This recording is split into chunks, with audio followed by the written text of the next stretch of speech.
Okay. Assalamualaikum warahmatullahi wabarakatuh. Anak-anak, kita bertemu balik dalam pelajaran kita untuk Geografi Tingkatan 1. Dan pada hari ini kita akan menyambung untuk bab yang ke-12, iaitu sumber air. Sumber air ini sangat penting anak-anak. Kalau kita bandingkan antara tidak ada bekadan elektrik dengan tiada sumber air. Anak-anak tinggal di rumah atau di asrama, kalau kata tidak ada elektrik, mungkin anak-anak boleh di asrama keluar di dorm, keluar di koridor, ya, untuk dapatkan udara. Ya, kalau di rumah mungkin keluar di rumah. Ya, mungkin boleh gunakan kipas kalau tak ada elektrik. Ya, kalau tidak ada lampu picit. Ya, ada lampu picit pada telefon dan sebagainya. Tapi kalau tidak ada sumber air, ya, terutama urusan kita untuk makan minum, nak basuh pakaian, yang lebih kritikal apabila kita urusan air ini untuk kita gunakan untuk kita mencuci badan kita. Selepas kita berurusan di tandas, buang air besar, buang air kecil, perlukan air untuk kita sucikan. Jadi sumber air ini penting kerana setiap air ini di seluruh dunia lah. Terutama bagi negara-negara yang begitu maju, pesat untuk industri, dia ada berlaku krisis air. Okey. Jadi dalam bab 12 ini kita akan belajar 4 perkara nak. Okey. Yang pertama, jenis sumber air di Malaysia. Ada macam-macam sumber air di Malaysia. Yang kedua, punca krisis air. Okey, ada sumber tapi ada krisis. Apa maksud krisis? Satu situasi, satu keadaan yang membimbangkan kita. Kalau tidak dapat diuruskan, dia akan menimbulkan bencana pada kita dan juga generasi akan datang. Yang ketiga, kesan krisis air ni tadi. Punca krisis air ini kesannya. Kemudian yang keempat, cadangan langkah-langkah kita bagaimana nak mengurangkan krisis air ni. Untuk yang keempat ni sebenarnya tindakan kita bersama-sama. Okay? Jadi kalau kita tengok dalam pengenalan untuk bab fokus ini, bab 12 ini, negara kita kaya dengan pelbagai sumber air. Nanti kita tengok nanti sumber air itu apa dia. Walaupun negara kita juga terdedah kepada krisis air, masalah air. Tak cukup air, air kotor, kemudian air berbau dan sebagainya. Mengapa hal ini berlaku? Okay? Bagaimana krisis air di negara kita dapat dikurangkan. Jadi kita akan belajar. Jadi untuk seterusnya seperti biasa dalam bab 12 ini, apakah tujuan kita belajar? Standard pembelajarannya, pada akhir pengajaran dan pembelajaran, murid dapat, ini anak-anak lah, dapat mengenal pasti jenis sumber air di Malaysia. Okey, ini kita fokus di Malaysia. Kalau kita belajar Asia Tenggara, di dunia lebih kurang je lah sumber air ini. Yang kedua, menjelaskan dengan contoh punca krisis air di Malaysia. Apa punca masalah air ni? Yang ketiga, membincangkan kesan krisis air di Malaysia. Kesan pada banyaklah, pada negara, pada individu, pada industri, pada perdagangan, pada pertanian, pada kehidupan, kepada haiwan. Okey. Dan yang akhir sekali, menerangkan langkah-langkah untuk mengurangkan kesan krisis air. Jadi anak-anak, ada 4 perkara. Baik kita tengok untuk sub, tajuk sub 12.1 ini. Okey. Baik satu topik 12.1 kita kena tahu jenis-jenis sumber air di Malaysia. Malaysia menerima hujan, jumlah hujan yang tinggi sepanjang tahun, iaitu kira-kira 2,500 mm hingga 3,000 mm setahun. Ini kalau kata hujan banyak, sepatutnya tidak menghadapi masalah. Macam katalah keluarga anak-anak memiliki sumber pendapatan yang banyak. Bapak kerja, kemudian ada tanah, ada kebun, ada terlibat dengan sana kemari, banyak ada sumbernya. Tapi walaupun banyak sumber pendapatan didapat keluarga, tapi ada kali keluarga itu menghadapi krisis kewangan. Mungkin dia berhutang, dan sebagainya. Jadi di sinilah perbandingan dia. Walaupun hujan kita banyak, tapi kita masih lagi menghadapi masalah. masalah krisis air dalam ni. Malaysia kaya dengan dua sumber air. Dua sumber air, iaitu air di permukaan, yang di permukaan bumi dan di bawah tanah. Dalam bahasa Inggerisnya underground. Sumber air permukaan adalah sumber air utama dan sebahagian kecil saja sumber air bawah tanah digunakan. Maknanya yang permukaan tu kita gunakan banyak, yang dalam tanah tidak kita gunakan. Secara umumnya, sikit pun kita gunakan, tapi sikit saja jumlahnya. Secara umumnya, 97% sumber air negara adalah daripada air permukaan. 97% dan air permukaan bermakna 3% itu diambil air bawah tanah. Okey, ada dua tadi Sumber air ni air permukaan dan air bawah tanah. Yang ini air permukaan, yang ini penerangan tentang air bawah tanah. Jadi kita tengok dulu yang sini. Air permukaan Air permukaan ialah air yang didapati di permukaan daratan, di bumi ni, di Malaysia. Apabila hujan turun, air hujan akan mengalami beberapa proses hidrologi seperti intersepsi dan juga infiltrasi. Ya, nak tengok yang ni maksudnya. Apa maksud intersepsi? Intersepsi ialah proses air hujan yang jatuh di permukaan daratan tapi tidak menyerap ke dalam tanah. Yang ni dia jatuh, hujan permukaan ke permukaan bumi, dia terus mengalir. Dia mengalir, mengalir ke sumber air lah, ke sungai, ke tasik sebagainya. Yang kedua, infiltrasi, proses air di permukaan daratan yang menyerap ke dalam tanah. Mana yang hujan tadi ada yang mengalir permukaan dan ada yang menyerap. Menyerap ini infiltrasi. Infiltrasi. Okey. Kemudian air hujan akan mengalir di permukaan bumi sebagai air permukaan yang akan sampai ke sistem saliran seperti sungai, empangan dan tasik. Okey. Sungai merupakan sumber air utama untuk kegunaan harian di Malaysia lah, khususnya. Kegunaan harian maknanya kegunaan domestik kita lah. Orang tu gunakan untuk, tapi air ni diproses dululah. Kalau orang pedalaman, kalau kata tak ada kemudahan untuk proses air oleh jabatan air negeri masing-masing, mereka gunakan untuk membasuh pakaian, untuk mandi, untuk pertanian sebagainya lah. Okay? Jadi kegunaan harian, industri dan sumber pengairan bagi pertanian. Maknanya dalam sungai itu dibuatkan sistem saliran, diarahkan air itu melalui parit yang dibuat supaya pertanian mendapat bekalan air yang cukup, khususnya tanaman padi. Okey. Kemudian terdapat lebih kurang 150 lembangan sungai utama di Malaysia yang membekalkan sumber air mentah negara. Lembangan sungai apa nak tengok sini Dah belajar dulu lembangan sungai permukaan bumi Lembangan sungai inilah. Macam ni sungai ni, lembangan ni. Kawasan di sekeliling ni, lembangan ni. Ni banyak ni, ada 150 lembangan di Malaysia. Okey, seterusnya anak-anak sini fokus ni. Antara sungai dan tasik yang membekalkan sumber air utama di Malaysia. Ini sungai, Sungai Kelantan, Sungai Rajang, Pahang, Sungai Muda, Kinabatangan. Yang ni anak-anak kau tengok mana-mana boleh. Macam kita kata Sungai Perak, dia membekalkan air juga. Ini yang antara yang utama lah. Tasik Banding, Tasik Kenyir, Tasik Berat, Tasik Cenderuh di Perak. Okey, anak-anak ingat satu sungai, satu tasik. Pembekal air utama di Malaysia. Okey, tadi air permukaan. Sekarang kita tengok air bawah tanah. Air bawah tanah ni jangan lupa dia berkaitan dengan infiltrasi yang kita tengok tadi yang bawah ni.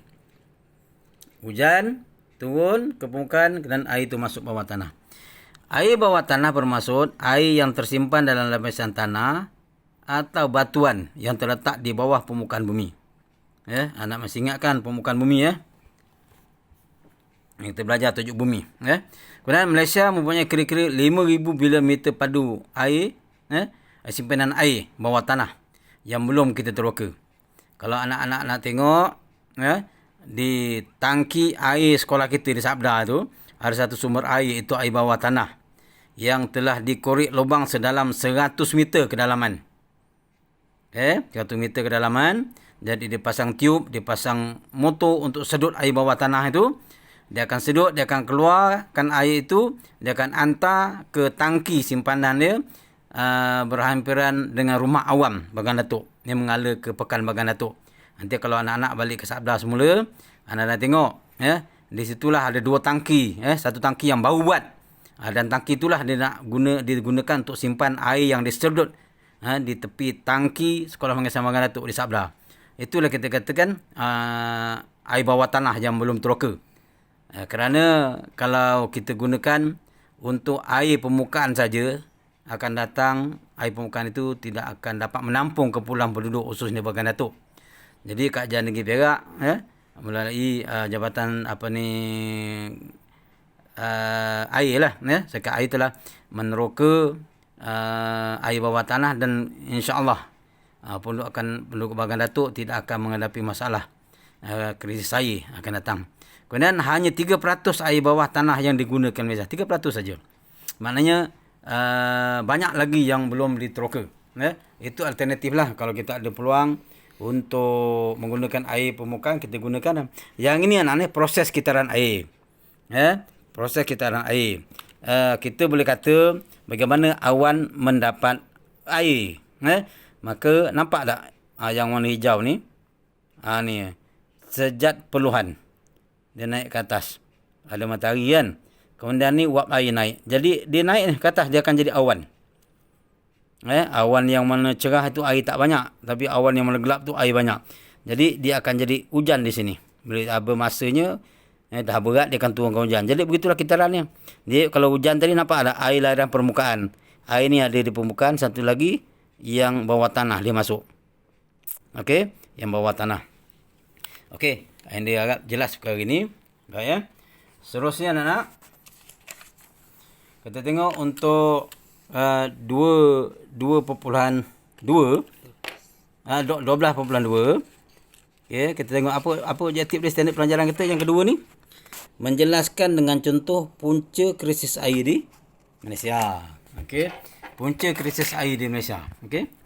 Malaysia tidak terlepas daripada krisis air walaupun kaya dengan sumber air. Yang disebutkan tadi. Banyak air tapi ada krisis juga. Krisis ini merujuk kepada situasi kekurangan sumber air. Ingat ni, krisis ini air merujuk kepada situasi kekurangan sumber air yang dapat digunakan. Air banyak. Tetapi air bersih yang dapat digunakan itu ada masalah. Kekurangan sumber air yang dapat digunakan. Krisis air pernah berlaku di Malaysia. Seperti di Selangor, Putrajaya, Kuala Lumpur pada tahun 2014. Okey, dan kisah ini berpunca daripada faktor-faktor berikut ni. Okey, dan anda ingat masa anda masih kecil, ketika umur dalam 7-8 tahun, saya ingat lagi ataupun sampai 12-13 tahun. Di Johor memang tidak ada air. 10 tahun lebih. Penduduk negeri Johor mendadah tong air, besin, baldi dan sebagainya di tepi jalan ataupun di rumah masing-masing. Kan kemudian ada lori-lori yang mengantar air ikut giliran. Seminggu dapat 3 kali, 2 kali ikut giliran. Itu krisis air. Air banyak. Tapi ketika itu kita tak tahu kenapa. Tak dapat air bekalan bersih untuk kegunaan. Maka ketika itu orang kampung gunakan air parit. Untuk membasuh, untuk mandi, untuk kita bersihkan diri kita bila kita berurusan di tandas, buang air besar, buang kecil, ambil uduk pun gunakan air parit, untuk masak mungkin untuk minum sajalah yang kita gunakan daripada air bersih yang dibekalkan seminggu 2-3 kali itu. Jadi tengok puncanya berlaku yang pertama sekali, penebangan hutan di kawasan air, di kawasan tadaan air. Jadi kalau nak tengok 1 ni sampai 6 ni ada penerangan di sini. Boleh baca. Ini maksudnya cara umum lah. Okey, penebangan hutan di kawasan tadaan air. Okey, fokus sini. Yang kedua, fenomena cuaca. Yang ketiga, pembuangan sampah. Yang keempat, permintaan tinggi dalam sektor perindustrian. Yang kelima, pencemaran baji kimia dan racun serangga. Dan yang keenam, peningkatan populasi penduduk. Okey. Baik. Tengok yang di pertama sekali. Penebangan hutan di kawasan tadaan air. Punca krisis air di Malaysia. Puncanya kerana pokok-pokok yang ada di hutan tu ditebang. Kawasan tadaan air tu ditebang. Hutan merupakan ekosistem yang paling penting untuk sumber bekalan air bersih.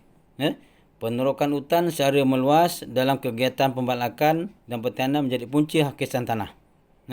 Pemendapan dan hakisan cerun menjejaskan bekalan serta kualiti sumber air.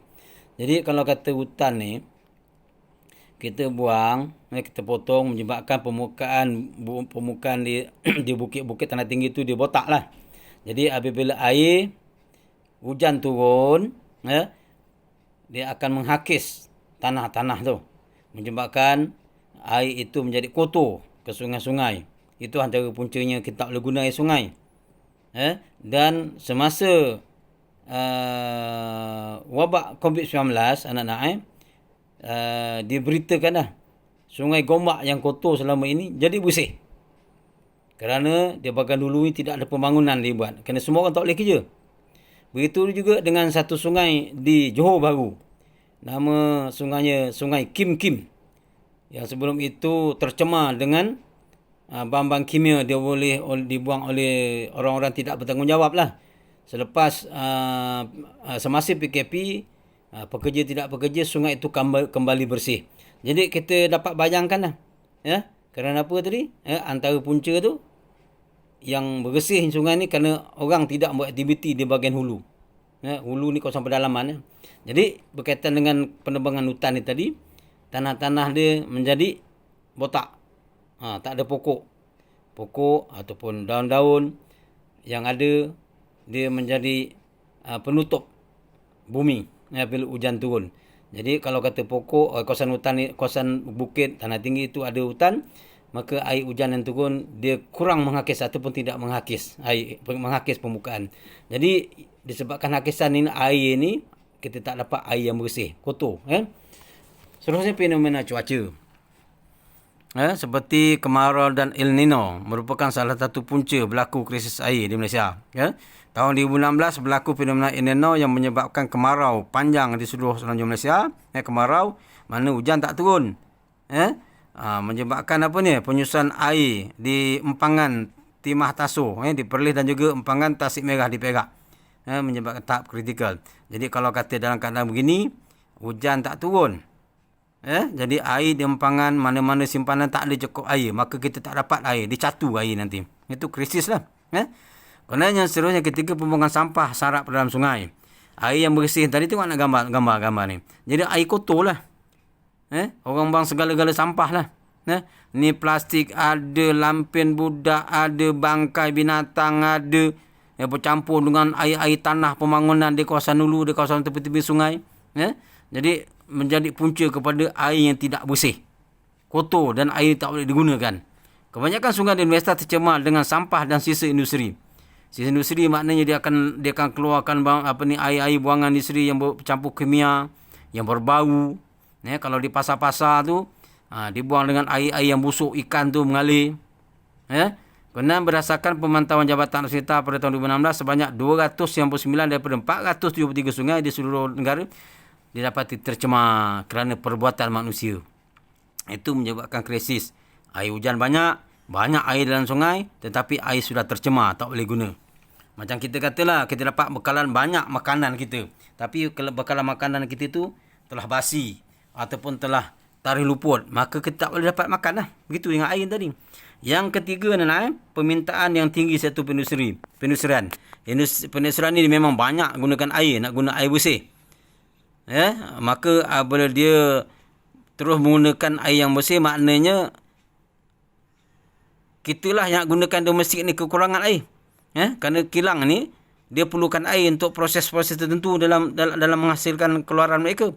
Dan kilang ini merupakan pulangan hasil yang antara yang besar kepada negara kita. Jadi nak industri kena gunakan air.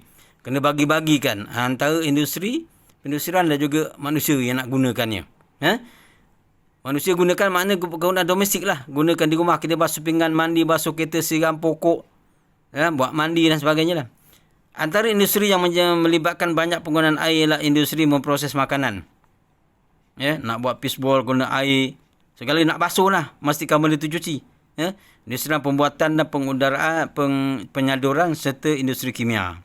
Seterusnya penggunaan baji kimia dan racun serangga dalam pertanian. Nampak ni? Ni sawah padi. Dia sembuh racun baju kimia ni tadi untuk mengelakkan serangga ataupun ulat makan padi. Makan pokok padi. Jadi semburan ni tadi boleh menghalang ulat ataupun serangga merosakkan padi.